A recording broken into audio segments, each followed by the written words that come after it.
Hi, Jamie. Can you hear us online?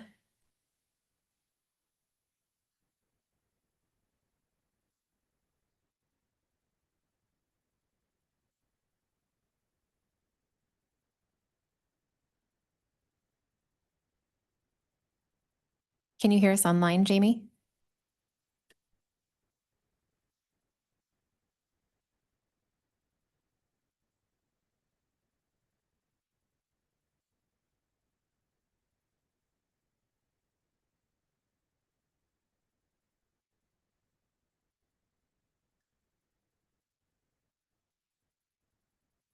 If you're saying anything, I'm not able to hear you. I'm troubleshooting on my end, but keep trying. Oh, wait, I think it's because you're not a panelist yet.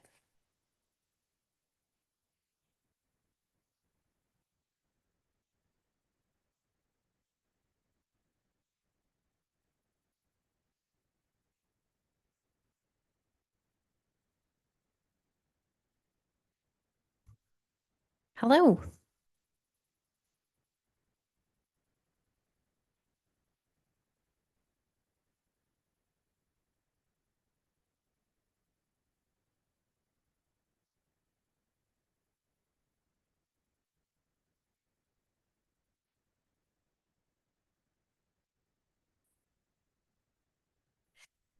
Can you just say one word to make sure that the audio works on my side?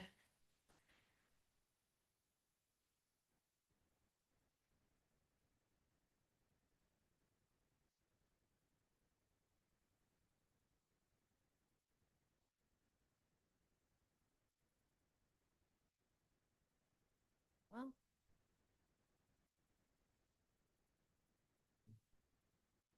there.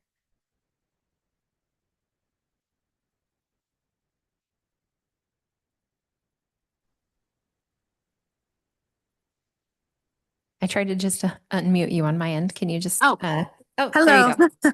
Perfect. Okay, I can hear you. Now I know the tech works. Thank you. You're welcome.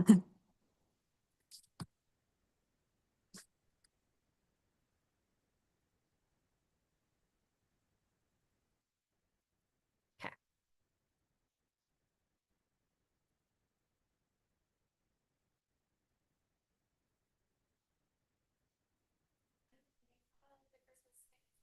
Christmas weather.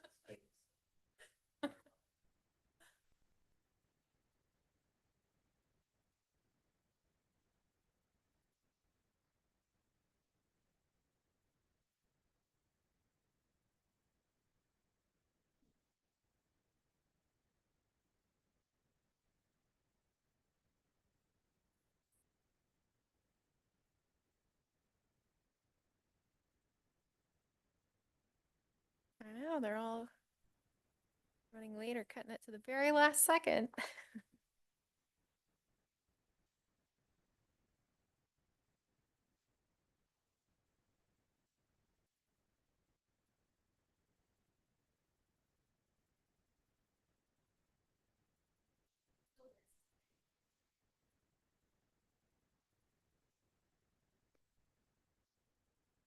So that just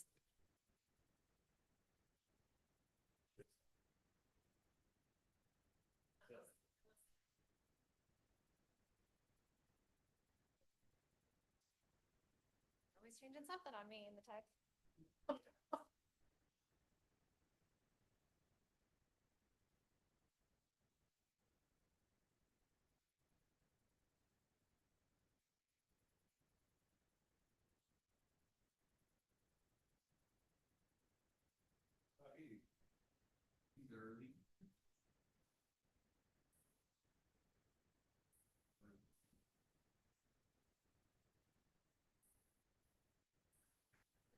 Hey.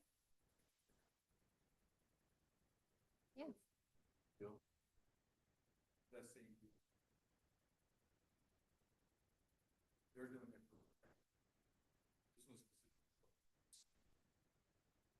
Yeah, it seemed like a cool opportunity for kids, potentially.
Well, hopefully we have some more people coming or we won't have a quorum.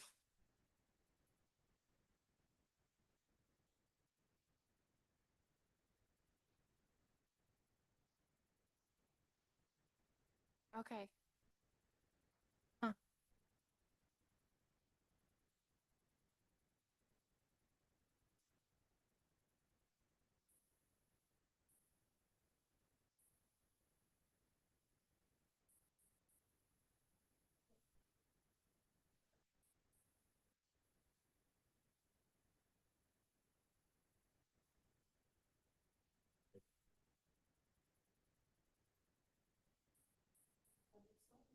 Thanks. I thought it was Christmas sweater time.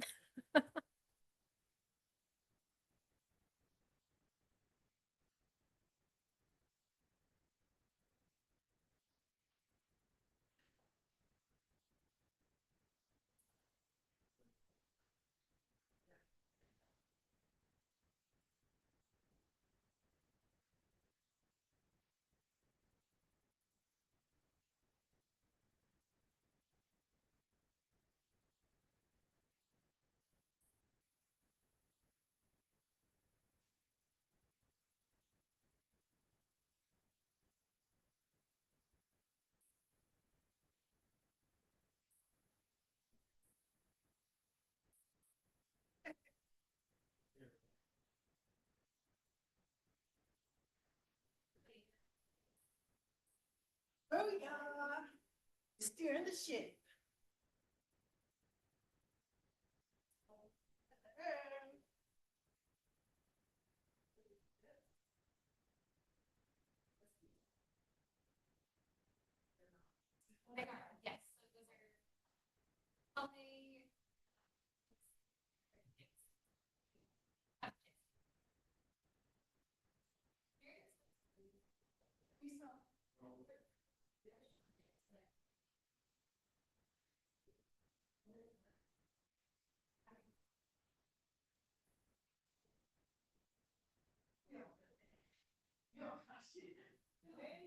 Yes.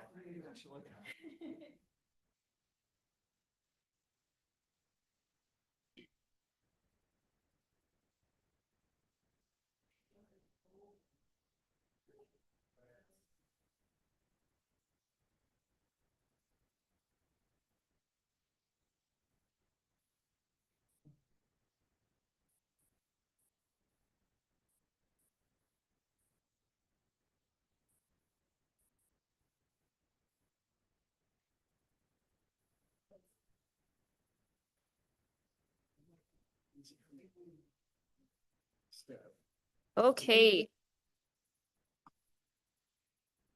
Okay, welcome to the Meridian Arts Commission meeting. Today is December 11th and it is 3:34, so we're gonna get started. Our purpose is to develop, advance, and nurture all facets of the arts to enhance the quality of life for Meridian residents and its visitors. We're gonna take attendance. Lizzie Taylor. Yo ho ho. I am here, Bridget King, Sean Muscalo. Here. Thank you. Brecken is not here today. Crystal Paulson. Here. Thank you. Patrick O'Leary. Here. Thank you. Bobby Gatan. Here. Thank you. Sion Song. Here. Thank you. And Jay Smith. Here. Excellent. Thank you. Okay, we will move on to the adoption of the agenda. Do we have a motion to adopt it? So moved.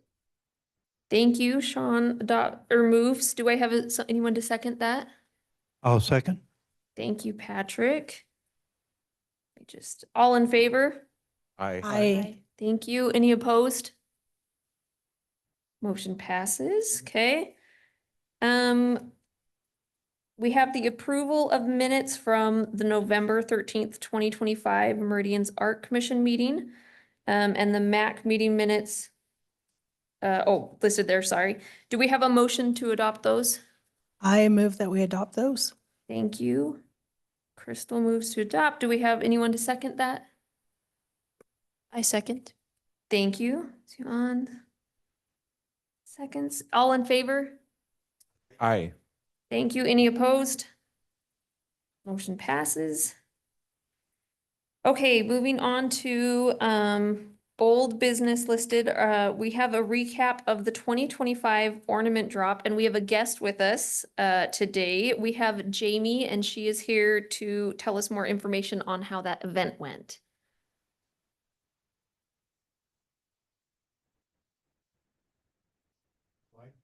Okay, can you hear me? Here we go. Yes. Okay, so I am representing Wandercraft, and I'm not sure if there were others that participated in providing an opportunity for people to make ornaments for the ornament drop, but we partnered with Treasure Valley Arts, and they let us use their location in Meridian, and we brought in all of the supplies and had 50 people come and make ornaments for the ornament drop. So that was fun. We had adults and kids alike. And it went great. We had a steady stream. We did a morning time slot and an afternoon time slot so everybody could participate after school, and the youngers during the earlier morning hours. And we had a great turnout. Everyone gave us really good feedback, and we get supplies donated, so we did it all for free for the community. And we also participated in the Meridian Art Party event, and did the Parks and Rec booth. So we've kind of been working with this area for a little while now. Thank you, JB, for that recap. Did we have any questions, comments for her? Just a curiosity question. Did you have more people in your morning session or your afternoon, or was it split? We had a lot of people in the morning session, actually. We had a lot of homeschoolers. I work closely with the homeschooling community. And so we had a lot of homeschooling families come in and make ornaments. We actually did provide 70 ornaments that were made and put into the drop because we had a homeschool co-op class that afternoon in between and did ornaments with them as well. So there were 70 total made and put into the drop, and most of them were in the morning and at that homeschool co-op. We had about maybe 10 or so people in the later afternoon session.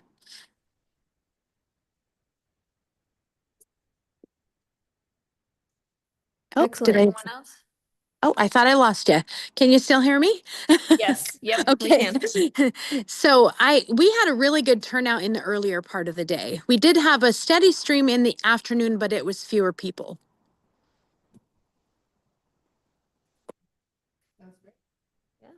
Well, thank you for that recap, Jamie. We appreciate you and all your efforts with that. It sounds like it was a huge success this year. Yeah, we had a great time. Awesome. Thank you so much for joining us. You're welcome. Oh, I had one quick question. Sure. Did you send the participants out to go and drop them, or did you come out and drop them yourself? No, we sent them to go out and drop them, but we put them each in a Ziploc because it was rainy and put the Meridian paper in for them to fill out. And then they went and dropped them so they could also participate in finding. And we only had 2 people that weren't able to, so we did go out and drop those. Yeah, I was sorry. go I ahead. was at the event and it was amazing. So thank you so much, Jamie. You're welcome. Thank you. Okay, any other questions for Jamie? Comments? Okay, Jamie, thank you so much. We appreciate you so much for all You're your help with welcome. that. Thank you. Bye-bye. Okay, we Oh, have, Madam Chair and Commissioners, also, Crystal, do you want to recap our Arts Commission one real quick? And yeah. All right, so I don't know what our final count was, but we had we had a whole bag full of ornaments that we had created. I think we One- also had about 50. Yeah, I think a we lot. did. So that was open to commissioners, our commissioners, and to city people that work here in City Hall. And so we didn't have a huge group, but it was a fun group, and we just listened to jazzy Christmas music and built some ornaments and had a great time at it.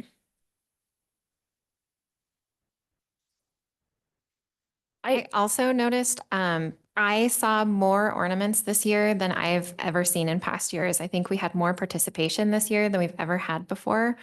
And we also, Parks and Rec commissioned a special ornament by local artist Julia Green, and it said Christmas in Meridian 2026 on it and had like some little skaters that were kind of pulled out of the Christmas in Meridian poster.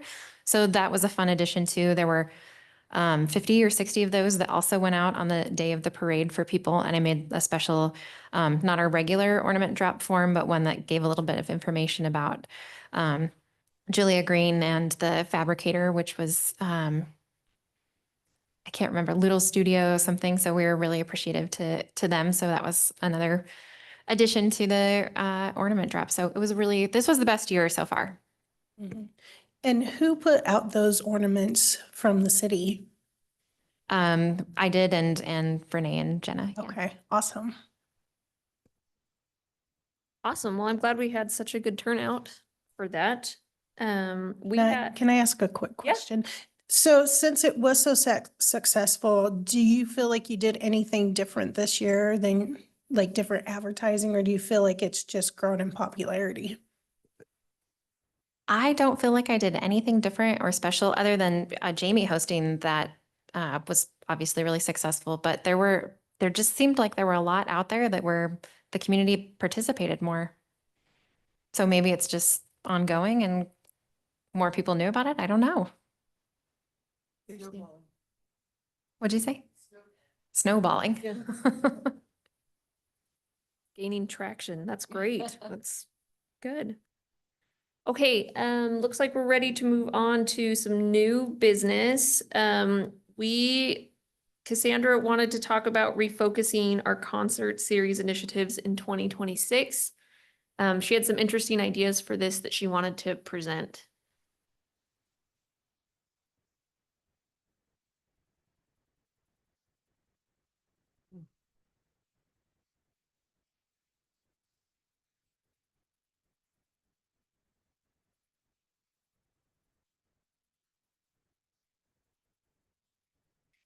Madam Chair and Commissioners, thank you. I did include a memo on this agenda item, so some of you probably have a heads up.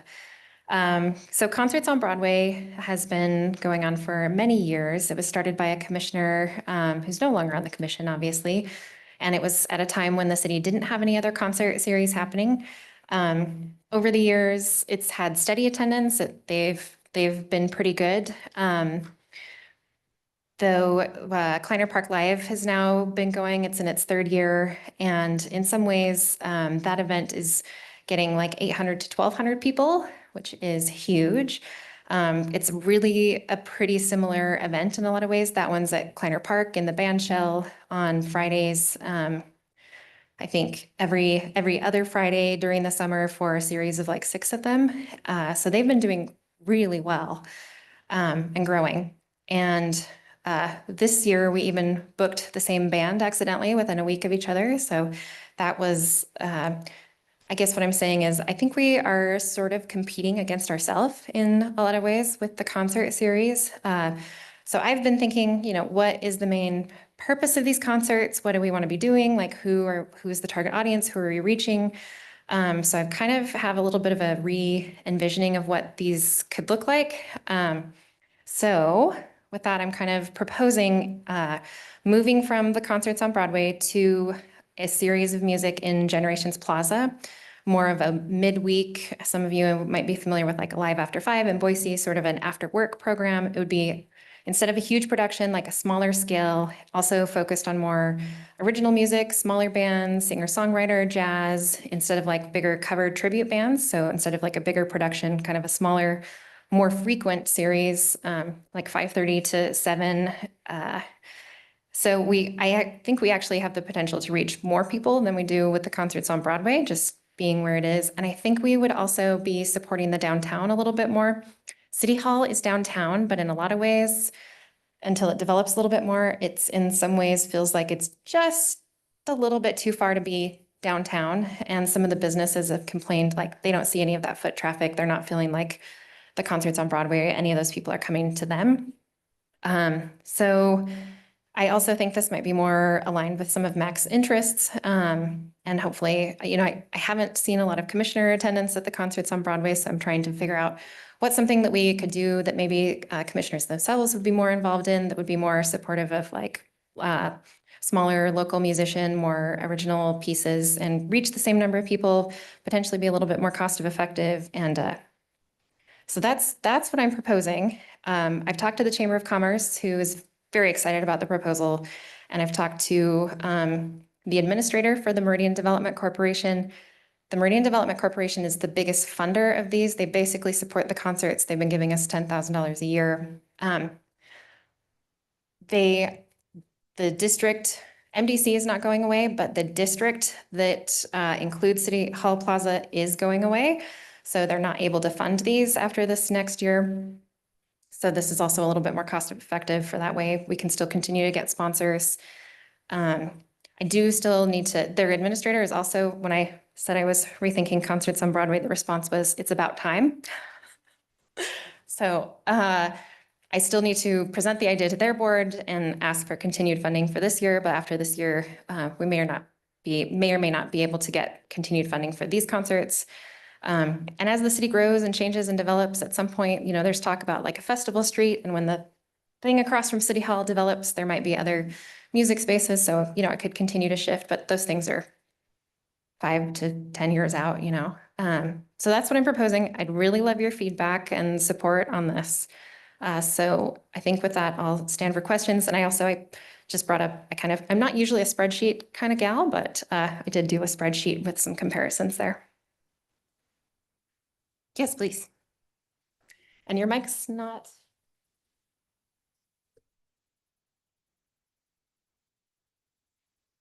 Thank you.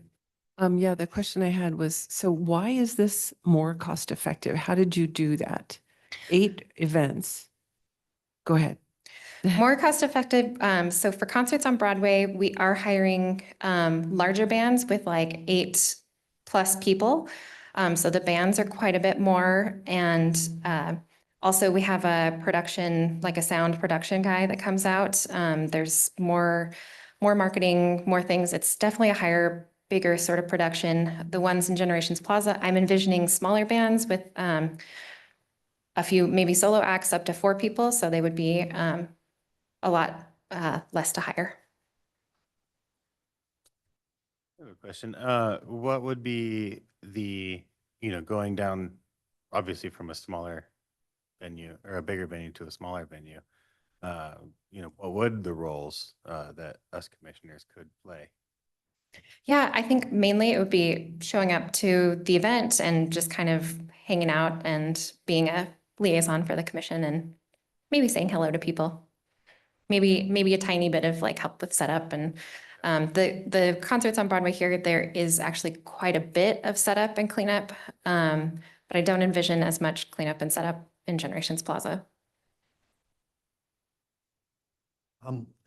Just wondering if is there any possibility, rather than just doing it at Generation Plaza, that we could do it at different parks to provide music in different areas of Meridian and kind of spread it out instead of just doing it in one area? Or is that the logistics become bigger? I understand. Logistics are definitely more, because instead of doing one site plan, you'd have a different site plan for each place. The parks are pretty big to fill, so you'd maybe want to do bigger productions in some of those. I am also working with the Morrison Center still. I mentioned that at the last meeting. They do that neighborhood concert series in Boise, so they are planning on doing one neighborhood concert series, kind of testing the waters at Bear Creek Park in August next year, so that's pretty exciting. So would it be possible? Yes. Wouldn't support the downtown. Kleiner Park Live's already in a park. Definitely more logistics. I would not be able to do as many of those. Those are the things off the top of my head. Yeah, I'm just curious. Wouldn't be able to be supported by the MDC, wouldn't get the funding there. Oh, that's, yep. Well, the Parks Department. Thank you. Cassandra, I think that's a great idea. And being that it is where it is, proposed, high traffic, you get the cars moving down there, you got the foot traffic, because of the businesses. An opportunity for marketing for us. Do we have, banners? Do we want to promote anything that we're doing? That would be a good place to do it. Especially if you're doing it 8 times a year. I mean, it becomes kind of like, oh, there's this organization or there's something good happening. Were we doing that at concerts on Broadway, promoting or anything? And do we want to do that at this new venue? Good question. Marketing and banners is always something we want to do, but they are a cost and set up and tear down for them. Although it doesn't seem like a lot, it is something to do each time and storage. For concerts on Broadway, we do A-frame signs. There are a few of those, and so we could do banners, would definitely be doing some marketing. I might want to see how it goes the first few before like investing in more materials, but yes. Would you still be able to do food trucks and the vendors down there, or is that going to be a conflict with local businesses? I think, and in my understanding of the concerts and being downtown in general was to like help the downtown businesses get, so I wouldn't bring in food truck vendors there because I'd really want the people to be supporting the existing downtown businesses. Do you think that there's any sort of opportunity for those businesses? I'm thinking of that 830 Common and the restaurant, the Mexican restaurant right there as well. Both have patios. Maybe there's some sort of marketing that they could provide or some sort of deal that they could provide for those events. Yes, 100%. I have talked to the owner of Las Calaveras, Wayne. He's very excited. He's brought in some concerts to Generations Plaza too. So I think he was maybe thinking more of the like evening cover band sort of thing. And I'm thinking this is a little bit different, but he's done like the alcohol permitting and stuff. So I think he actually might help with like alcohol permitting to be able to serve in the plaza.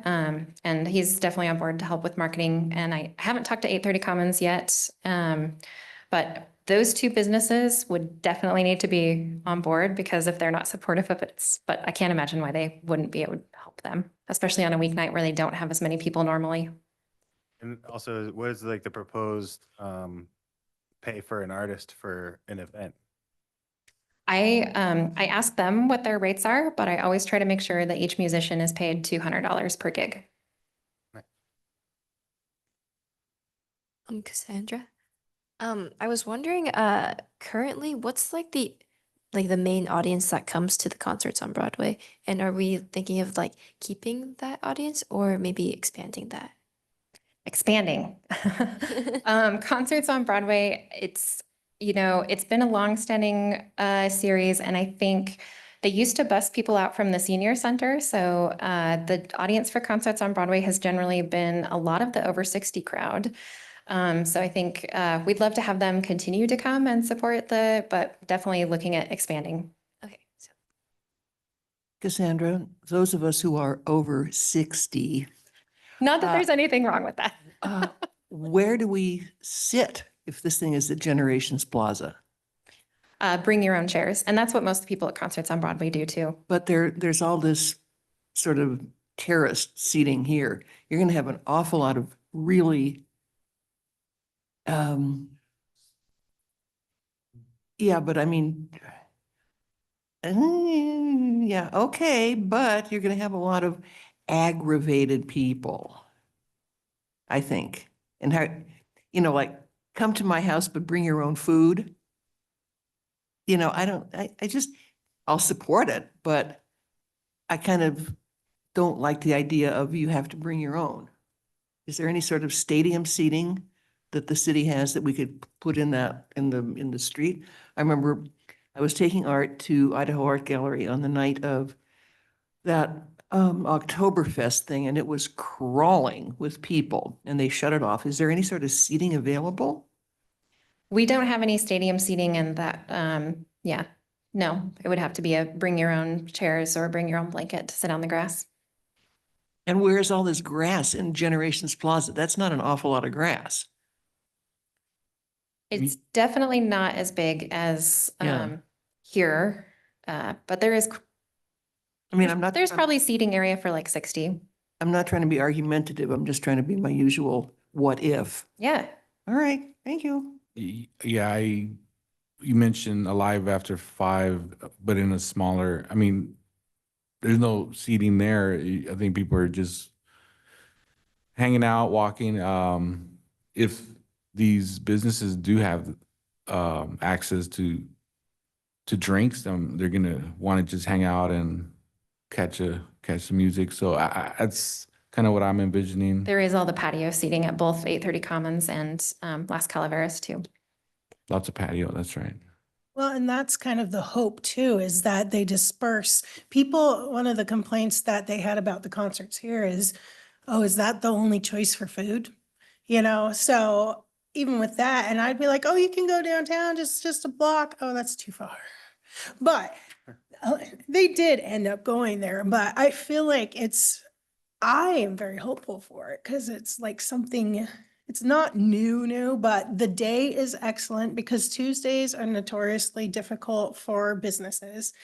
You're bringing people to a nice area.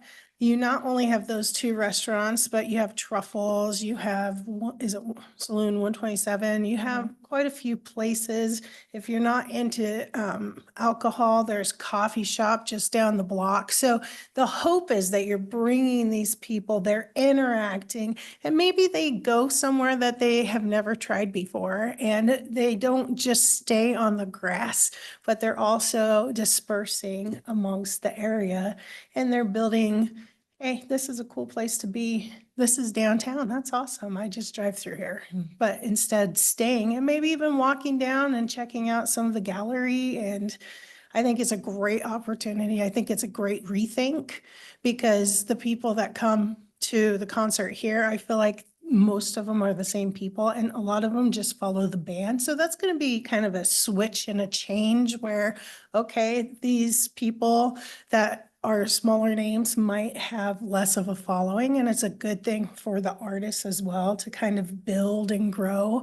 And I mean, there's always going to be those what ifs, but there's also a great opportunity for the downtown to, in a way, be loved on and for artists to get their names out there. So that's how I feel about that. That makes sense to me too. And also reciprocal advertising between the local businesses. You know, if we, say eat local, then maybe they can say, come for a concert and, Yeah. reciprocate. So, And I think the higher frequency of these events, having 8 of them throughout the summer rather than just 3, anybody who is just downtown can catch it. It doesn't have to be as big of a production, so yeah, I think it's a great idea. And I think it will draw a lot of people downtown. I think with Lizzie's concerns, I think you'll outgrow it pretty Yeah. fast. But I think that's a good thing. And, maybe there's other opportunities or, once we get this ball rolling, we can figure out where else. But I think it's a good place. I think those businesses down there would appreciate it. And I think it'd be nice to be able to sit on the patio and listen to some music. and is this like only in the summer or what is So looking at July and August, so every Tuesday or possibly Wednesday, I want to talk to the businesses and see which day of the week they'd prefer. But yeah, so 8 of them in July and August. Cassandra, I know you take on all of this and do this. as far as getting 3 bands versus 8, is that gonna be an easy switch to find those smaller ones? And do that? Is there, I mean, you're the one who takes all this on and does that, but logistically, is that just as easy to book that and do that? I'm definitely proposing something that I think is an equivalent workload on my part. Because the bigger productions, they are a lot more, so this is more frequent, but less. So a little bit more work on the getting the bands end, but a little bit less on the like production side and the setup and tear down side. So I think for me, it's gonna be like an equivalent amount of work, I hope. I mean, it might be a little bit more the first year, because the first year everything is, but. Do you need a vote? If you feel supportive and want to take a vote, that helps me move it forward. Okay. Good with that? Okay, let's go ahead and do, we have a motion to move forward with this change of plans. So move. Thank you. Do we have anyone second this? Second. Thank you. All in favor? Aye. Any opposed? Okay, it passes. So hopefully that helps you, Cassandra. And I love this. This is a great idea. I also have a few ideas for titles, if you would like to give me input on some titles. Yeah.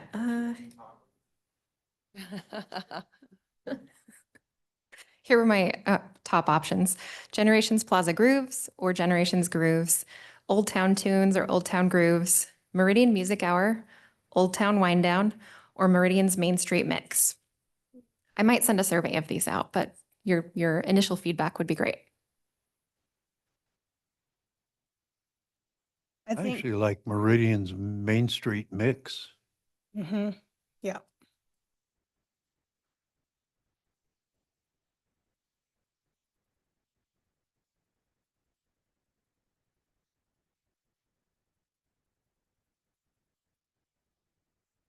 Well, that was almost consensus for the title. I think with that one too, people, you know exactly where it is. You know what I mean? It gives a lot of information, just And it has labeling it like that. 3 M's in it, so Yeah. there's a little Yeah. alliteration for you. Yeah. Nice alliteration, gives you, it says basically it's downtown because it's on Mhm. Main Street, and mix sort of talks to both like a mix of music and a mix of people, which I liked. Oh, I like that. I'd like to add just Meridian's Main Street music mix, so they know kind of the general thrust here. Yeah, all for that. I knew Generation Plaza, but it took me a minute. And so it's easier to, Meridian's Main Street sounds easy to follow. Some of the Parks and Rec staff, they were like, people actually don't know where Generations Plaza is, because I liked having but yeah, people don't know that as much. And then Old Town is sweet, and it's what Old Town is titled, but maybe it feels like too old. I don't know. So And the wind, that was the only one I don't like is the wind down, I mean, yeah, wind up. I think Meridian Main Street mix is nice. I might even leave off the S, in Meridians. okay.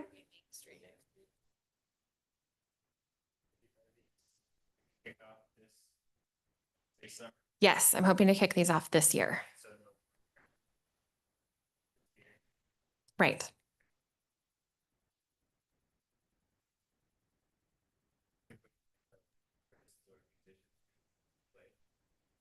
Yes, and try and turn your mic on for anyone that might be on mic. yeah. But you, if anyone has band suggestions and things, yes, go ahead and send them my way. Okay. Okay, our next order of business is the Children's Winterland Festival at Meridian Home Court. And it looks like Crystal's gonna fill us in on that one. Okay, so we are going to be doing the same project we did last year. It's super fun, but super simple. We're making little paper ornaments with the kids and adults if they feel the need to make a cute little paper ornament. Last year, it was really successful. People enjoyed it. They love drawing brightly on the dark colored paper. We did this year get more white pens, so, because everyone was like, I need the white, and there's one there, and this is off-white. So we did upgrade that. It is from 9 to 2:30, but they want people there at 8, not 8, sorry. Setup is at 9. They're hoping to be done by 9:30. So therefore, I have a question for you all. First of all, who is going to participate? I know I'll be there. Patrick is. And in the afternoon, okay. And then I was hoping, I do have class from 8 to 9, so I'll be there closer to 9:30. I have the stuff in my car. Patrick, would it be okay if I gave it to you and just brought it with you? Mhm. So that we can kind of start setting up before I get there. And then I had a question for Cassandra. Can we get the board that advertises who we are? So. Yes. Okay, perfect. So that's the synopsis of it. We had, I don't know how many people we had last year. We had hundreds come through. There were a lot last year. It was a Yeah. good turnout, I Yeah. thought. I thought so too. Yeah. So I think we'll have another great year. We're familiar with the project. It'll be fun. So, and we're going to be in Bay 5. I'm not sure which one that is, but I'm sure it's nicely advertised out front. So, yep. Any questions? Awesome. Excellent, thank you. Moving on to our public art project updates. Cassandra's gonna give us the update on where those are at. Madam Chair and Commissioners, so the public art plan, I've been working with Meredith and she's been drafting sort of the first section of the plan that we're working on is how to come up with the annual work plan. It's all kind of in draft stages, and when we get to having a little bit more of a draft, I can share that with you all for revision. But essentially that section of the plan we're looking at. So it would be starting with a task force of up to 2 arts commissioners, at least 2 visual arts professionals, 1 Parks and Rec commissioner, and at least 1 person that works in environmental design as a professional. So that could be like an urban planner or a landscape architect. So that's what the task force would consist of. And then I'd collect info on all of the projects that have been proposed based on things that have come up during the year and the opportunities list that we are working on, and sort of the ones that rise to the top, present that to the task force. And then the task force would be looking at a set of criteria, which would include like looking at the context and vision alignment of a project, the location, site visibility, resources available to see which ones are really the priority projects. And then I would draft a plan, the task force would approve it, and then the Arts Commission and Parks and Rec Department would need to approve it. And then it would be presented to council as part of the annual report that the Arts Commission gives each year. And then it would be going through like the regular city budget process. So that's what we would do to come up with the annual work plan.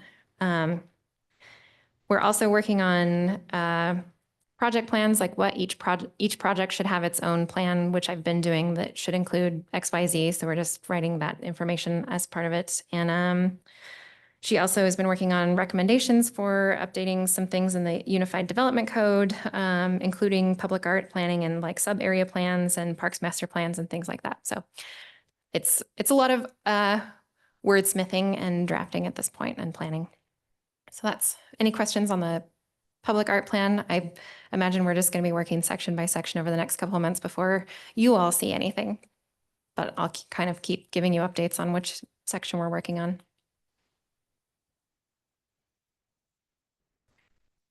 Okay, So and seeing, oh, do you have a Go ahead. question or? no, go ahead. Okay, so I don't see any questions, so I'll just give the next update on the public art. Safe passages in the Linder Road median is still on track. There's some various details. The landscape architect has some final drafts. ACHD's looking to bid the project, so there's been some various coordination and things here and there, but that's on track. And then the community center public art, I am planning to have, there are 4 commissioners that I had written down that were really interested in that. And then Jenna Fletcher, who's our classes and camps coordinator, and a Parks and Rec commissioner, and one of the community center instructors. So that'll be what this like task force is to move the community center art selection process forward. I'm currently planning to do like a series of 3 meetings in January, March, and May. So one every 2 months. So that's kind of what that'll look like. So I'll send out an invite that might have a survey for times that people are available. Any questions on public art projects?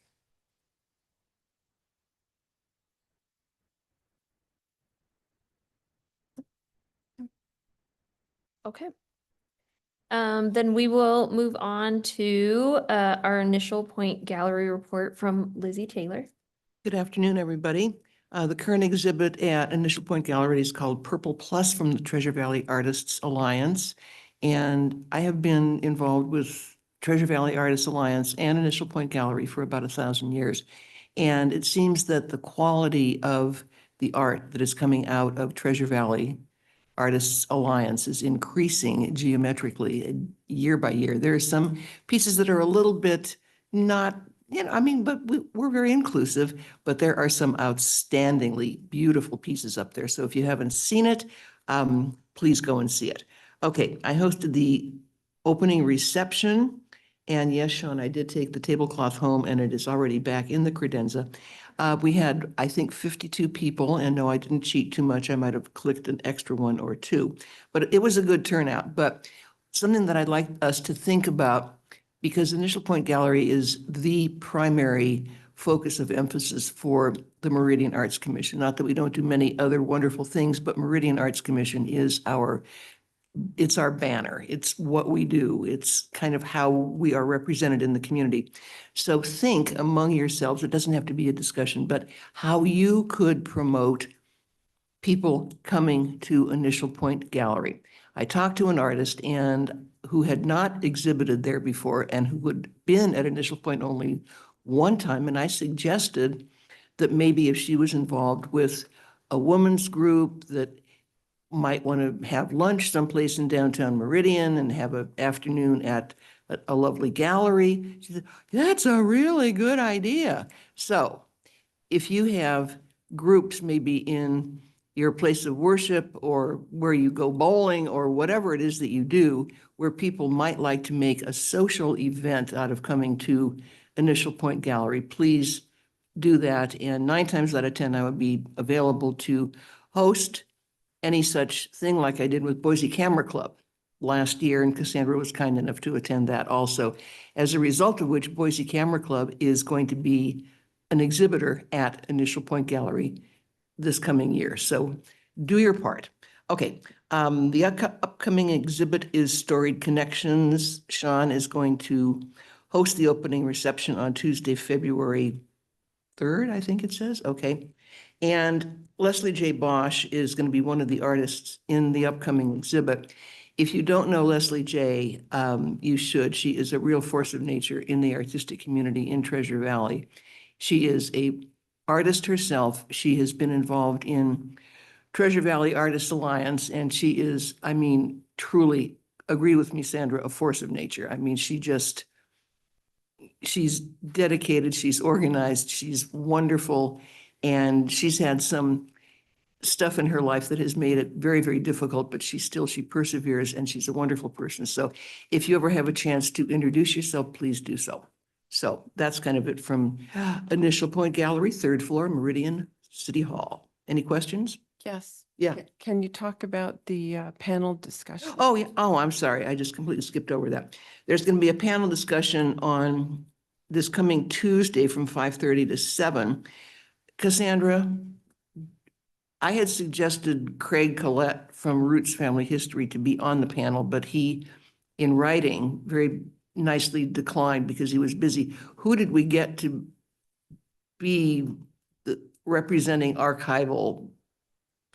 So I'm still working with Leslie and Treasure Valley Artists Alliance. We actually have a meeting tomorrow morning. We have two panelists that I think are secured. One of them is the public art collections manager from Boise, Elagio, who also has a lot of archival not and like materials knowledge. And then we have an artist who recently had a solo show at Commonwealth and uses a lot of interesting materials from like rebar and concrete to fabric. And she's a professor at the College of Idaho. So those two panelists should be great. Still working on a couple more, have a couple of asks out to various people, and still doing some planning for that. But hope you guys can make it. Also looking kind of for a host if anyone is available. It's the first Tuesday in January to just be a commissioner host for that. I could show up to do that, but what is the job? What is hosting in this case? Similar to the other panel ones that we've had, it might be a little bit of chair setup and just greeting people. Okay, yeah, I'll do that. Yeah, I could probably do that as well. Any other questions? Who is going to run the panel was really my question. We'll be talking about that tomorrow, so we don't have someone set yet. Okay. So do I have it correct in my mind that TVAA has done the majority of the promotion for the panel event? We haven't done much promotion yet. It'll be a collaborative effort. I've done some of that. So it's collaborative. Okay, good. Any other questions, comments, complaints, observations? Okay, I'm done. Okay. It looks like that takes us just to the end of the meeting. Our next meeting is going to be on January 8th. And as a note, our regular elections will be held in January. Does anyone want a motion to adjourn today? So moved? Thank you, Sean. Anybody to second that? I second. Thank you, Crystal. All in favor? Aye. I Any opposed?